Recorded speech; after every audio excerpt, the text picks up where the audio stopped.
Bismillahirrahmanirrahim. Assalamualaikum warahmatullahi wabarakatuh.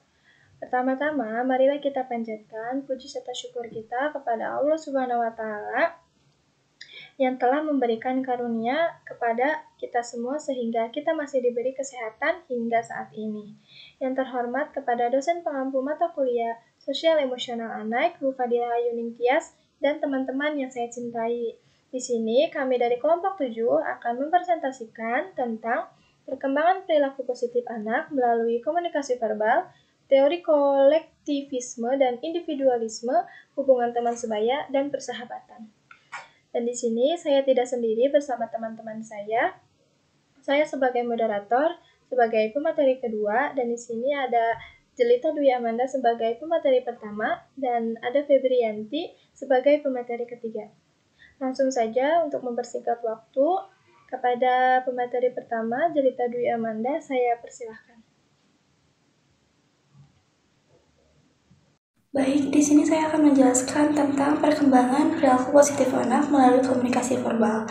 Nah, menurut Harlock menyatakan bahwa bahasa adalah alat untuk berkomunikasi yang menggunakan simbol-simbol tertentu dalam bentuk pemikiran dan perasaan, sehingga timbul adanya pesan, informasi, dan makna kepada orang lain. Anak-anak menjadi lebih mudah memahami situasi dan kondisi mereka. Di keluarga lah, sikap, sifat, karakter, dan budi pekerti anak dibentuk dan diaplikasikan, sehingga dapat dimulai dari sana. Dengan demikian, anak-anak memperoleh pembendaharaan kata dan kosakata yang beragam baik secara positif maupun negatif. Perilaku positif anak melalui komunikasi verbal.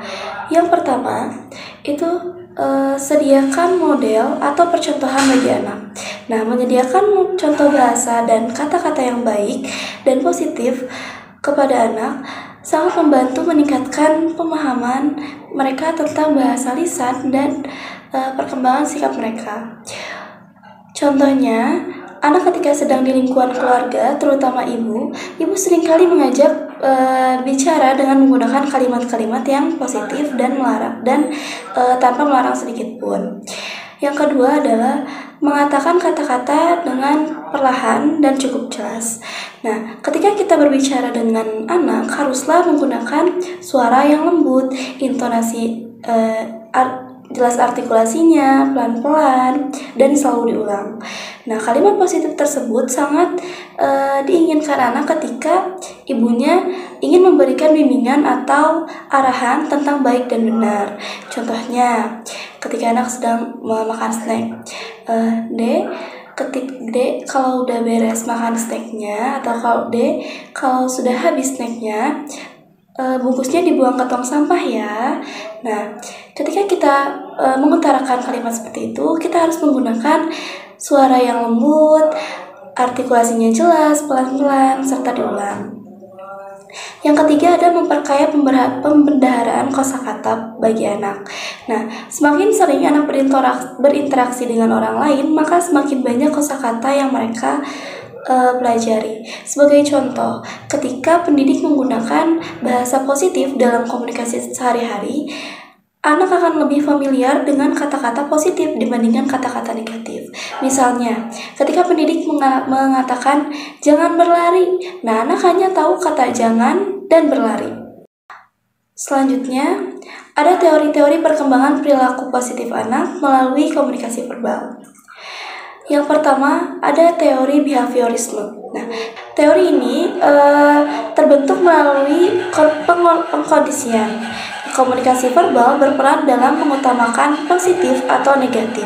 Misalnya, ketika anak-anak melakukan perilaku positif, nah, ujian atau apresiasi secara verbal dapat memperkuat perilaku tersebut. Nah, yang kedua ada teori belajar sosial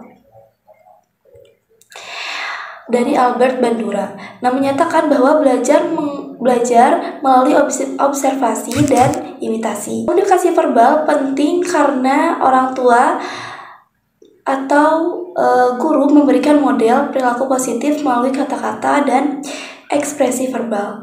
Anak cenderung menuruti perilaku yang dilihatnya pada orang-orang di sekitarnya, terutama jika perilaku ini diperkuat dengan apresiasi verbal. Nah, seperti contohnya, misalnya jika anak melihat kakaknya menggunakan kalimat sopan saat meminta sesuatu, uh, anak tersebut akan belajar untuk mengatakan kalimat sopan juga saat meminta sesuatu kepada ibunya. Seperti contohnya, ketika kakaknya meminta sesuatu kepada ibunya dengan kalimat tolong gitu, mah tolong ambilin kakak pensil dong. Nah, anak itu akan menggunakan kalimat tolong dalam situasi yang serupa ketika dia meminta susu kepada ibunya ataupun meminta cemilan kepada ibunya. Nah, yang ketiga ada teori perkembangan kognitif. Nah, komunikasi verbal penting dalam perkembangan kognitif anak yang berdampak pada perilaku positif. Pada tahapan tertentu dalam perkembangan kognitif, misalnya tahapan proporsional, anak mulai memahami instruksi verbal dan makna di balik kata-kata. Komunikasi yang positif membantu anak untuk memahami konsep-konsep moral dan perilaku yang baik, yang pada akhirnya mendorong mereka untuk bertindak sesuai dengan nilai-nilai tersebut. Misalnya saat bermain. Nah, saat bermain dengan blok warna, anak belajar untuk menyebutkan warna-warna dan bentuk sambil menjelaskan kepada teman-temannya apa yang ia buat. Nah, yang keempat ada teori Vygotsky, sosiokultural teori. Vygotsky menekankan peran interaksi sosial dalam perkembangan anak, termasuk komunikasi verbal. Ia memperkenalkan konsep zona perkembangan proksimal atau ZPD yang menunjukkan bahwa anak belajar perilaku baru melalui bantuan orang tua, instruksi, dan dukungan. Membantu anak menginternalisasi perilaku positif dan mengembangkan kemandirian dalam melakukannya. Misalnya ketika seorang guru memperkenalkan kosakata baru dalam konteks cerita, anak-anak akan mengulangi dan menggunakan kata-kata tersebut dalam percakapan sehari-hari. Yang kelima ada teori attachment. Teori keterikatan ini menekankan pentingnya hubungan sosial antara anak dengan pengasuhnya. Komunikasi verbal yang penuh kasih sayang dan responsif dari pengasuh menciptakan secure attachment. Anak akan merasa aman dan didukung, cenderung mengembangkan perilaku yang lebih positif. Misalnya anak merasa nyaman berbicara tentang perasaan mereka setelah mendapatkan dukungan emosional dari orang tuanya. Nah, seperti ketika mereka bercerita tentang pengalamannya di sekolah hari ini. Yang keenam ada komunikasi interpersonal. Nah, teori ini menyoroti pentingnya respon dua arah dalam membangun hubungan yang sehat antara anak, orang tua, dan guru. Komunikasi verbal yang efektif melibatkan mendengarkan secara aktif dan memberikan umpan balik yang mendukung. Melalui interaksi verbal yang terbuka dan mendukung, anak belajar mengungkapkan diri secara positif, mendengarkan orang lain, dan memahami norma sosial. Contohnya, saat anak bermain berkelompok, anak belajar untuk mendengarkan dan merespon dengan baik terhadap pendapat teman-temannya, sehingga meningkatkan keterampilan komunikasi mereka. Lalu ada teori kolektivisme. Teori kolektivisme menekankan pentingnya kelompok dan hubungan sosial yang erat. Dalam hubungan kolektivis, hubungan teman sebaya dan persahabatan seringkali lebih kuat dan saling terhubung. Individu dalam budaya kolektivis cenderung lebih loyal dan berkomitmen terhadap kelompok mereka. Nah, seperti contoh dalam anak usia dini itu adalah kerjasama dalam permainan. Anak-anak sering bermain dalam kelompok di mana mereka belajar berbagi mainan dan berkolaborasi untuk mencapai tujuan bersama. Seperti membangun menara dari balok. Nah, ini menunjukkan bagaimana anak-anak memahami pentingnya kerjasama dan saling membantu. Sekian pematerian dari saya kembalikan kepada moderator. Baik, terima kasih kepada Jelita Dwi Amanda telah memaparkan materi, dan di sini akan dilanjut oleh saya sendiri tentang teori individualisme. Teori individualisme menekankan pentingnya kebebasan pribadi dan pencapaian individu.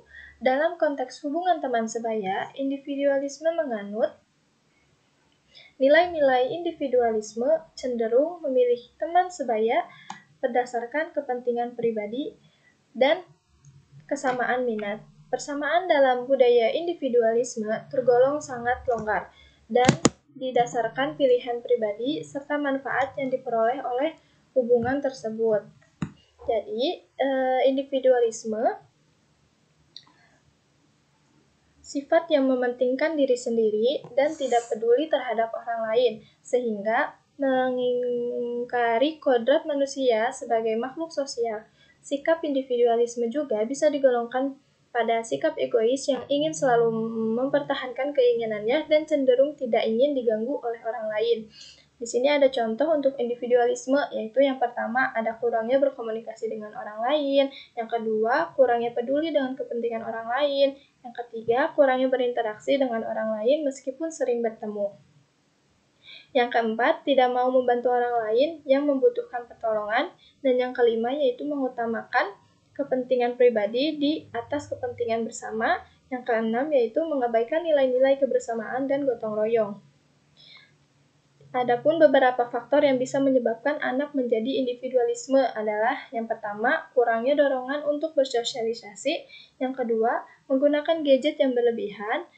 Yang ketiga, pola asuh orang tua. Yang keempat, minimnya kepercayaan anak terhadap lingkungan. Dan yang terakhir yaitu metode belajar yang tidak berkelompok. Jadi, individualisme adalah sifat yang mementingkan diri sendiri dan tidak peduli terhadap orang lain. Individualisme juga bisa memiliki dampak positif, seperti mengajar sikap mandiri dan percaya diri. Namun, individualisme juga bisa memiliki dampak negatif, seperti membantu manusia menjadi egois dan menurunkan kemampuan bersosialisasi. Ada tentang teman sebaya.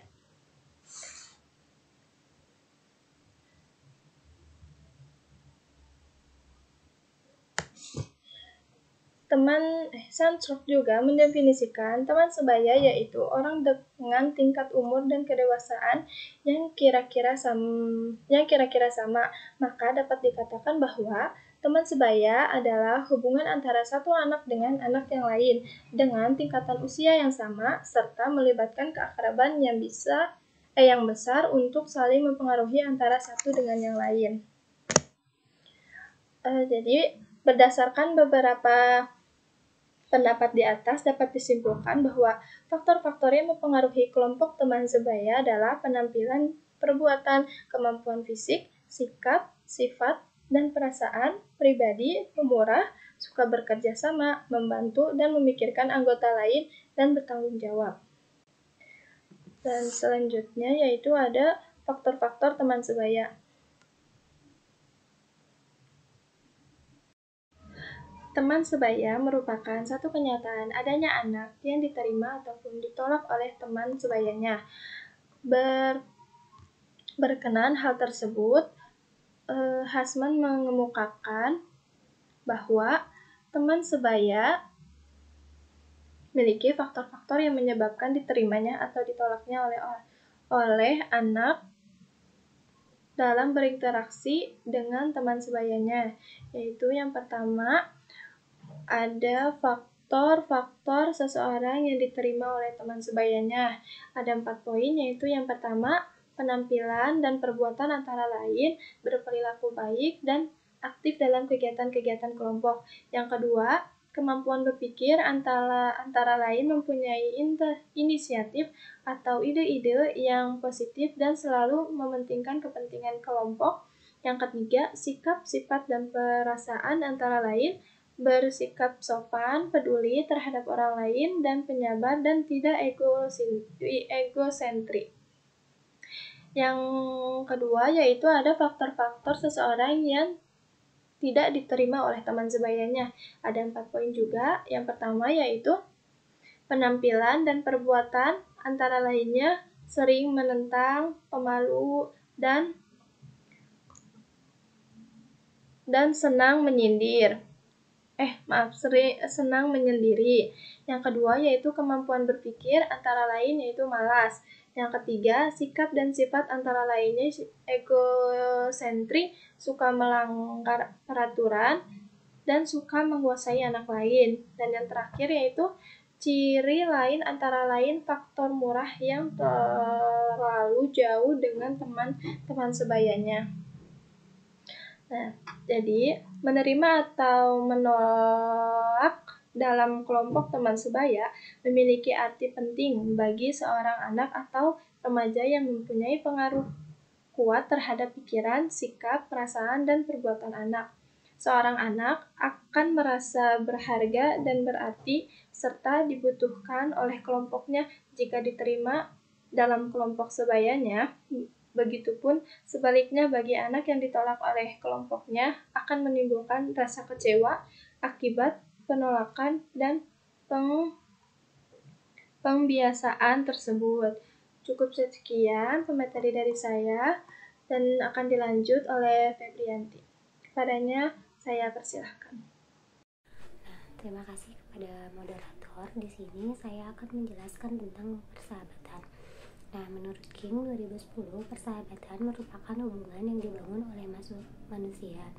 Hubungan sosial seperti persahabatan merupakan hal penting untuk kesehatan dan kesejahteraan sepanjang hidup kita, di mana sahabat merupakan pribadi kita dapat mengungkapkan perasaan-perasaan subjektif, emosional, atau bahkan yang konyol.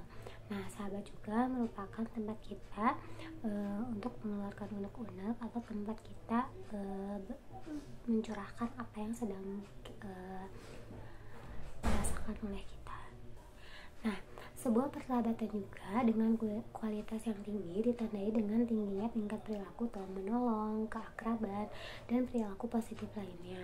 Nah, persahabatan seorang remaja atau bahkan anak usia dini akan memperoleh teman untuk bergaul, sehingga akan dapat mengembangkan keterampilan sosial, konsep diri, harga diri, dan akan memperoleh dukungan emosional saat menghadapi masalah-masalah yang ada. Dengan demikian, persahabatan sangat besar artinya terutama dalam kehidupan remaja, karena individu mereka merasa diakui dan dibutuhkan oleh sahabatnya serta diterima oleh lingkungannya, sehingga menumbuhkan rasa percaya diri pada setiap individu tersebut. Nah, selanjutnya ada aspek-aspek persahabatan. Menurut Parker dan Archer dalam Angelina 2010 terdapat 5 aspek kualitas persahabatan. Yang pertama itu ada dukungan dan kepedulian. Nah, dukungan dan kepedulian ini sejauh mana hubungan ditandai dengan kepedulian, dukungan, dan minat. Contohnya itu ketika teman kita sedang mengikuti olimpiade atau perlombaan, perlu kita dukung, perlu kita support, dan berikan kepedulian terhadap teman kita bahwa kita tuh mendukung dia mengikuti lomba atau olimpiade yang dia ikuti. Nah, yang kedua itu pertemanan dan rekreasi. Nah, sejauh mana menghabiskan waktu bersama dengan teman baik di dalam maupun di luar ruangan. Nah, yang ketiga itu bantuan dan bimbingan akademik. Nah, sejauh mana persahabatan ini berusaha membantu satu sama lain dalam mengerjakan atau menyelesaikan tugas-tugas yang menantang. Nah, yang keempat itu ada pertukaran yang akrab. Nah, sejauh mana persahabatan ini ditandai dengan pengungkapan informasi pribadi dan perasaan yang dirasakan oleh sahabat-sahabat tersebut. Nah, yang terakhir itu ada konflik dan pengkhianatan. Nah, sejauh mana hubungan ditandai dengan argumen, perselisihan, rasa kesal, dan ketidakpercayaannya. Nah, selanjutnya itu ada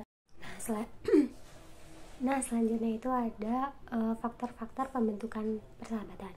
Nah, menurut Sarwono 2002 mengungkapkan ada 3 hal yang berpengaruh dalam pembentukan persahabatan. Nah, yang pertama itu ada kemiripan atau kesamaan yang dapat mempererat hubungan antara pribadi dalam hal pandangan atau sikap. Persamaan juga bisa sebagai ikatan ketertarikan pada hubungan yang akrab. Nah, yang kedua itu ada saling menilai positif. Kemudian yang memperkuat hubungan antara pribadi adalah saling menilai positif sehingga timbul perasaan atau kesan suka sama suka antara kedua pihak. Maksud suka sama suka di sini tuh seperti kayak misalkan kita punya sahabat, aku punya sahabat nih, aku tuh suka sama sikapnya dia, tuh suka sama dia kenapa? Karena dia tuh punya sikap yang baik, misalkan ramah, tidak sombong, terus bisa menjaga rahasia yang aku ceritain ke dia gitu, maksudnya gitu. Terus ungkapan PNS positif juga dapat dilakukan secara non-lisan, seperti kayak kita misalkan sama sahabat kayak gandengan tangan, terus perubahan wajah, kedipan mata dan sebagainya gitu. Yang terakhir tuh ada ketertarikan. Secara fisik, salah satu faktor yang paling kuat dan paling banyak dipelajari adalah ketertarikan secara fisik. Nah, di mana aspek ini menjadi pantauan yang utama dari apa yang orang lain cari untuk membentuk sebuah hubungan. Nah, apakah pertemanan atau persahabatan yang terus-menerus berkembang tergantung pada ketertarikan secara fisik dari masing-masing individu. Mungkin di sini kesannya bukan kayak apa ya namanya, kayak ketertarikan tuh kayak tertarik nih gitu. Maksudnya tuh kayak contohnya tuh kayak aku sama dia tuh cocok nih gitu, kayak misalkan sejalan gitu, maksudnya gitu. Ketertarikan itu masuknya ke situ. Ya, cukup sekian dari saya kembalikan ke moderator. Alhamdulillah, pemateri dari kelompok 7 telah selesai. Mohon maaf apabila ada kesalahan kata. Wabillahi taufiq wal hidayah. Wassalamualaikum warahmatullahi wabarakatuh.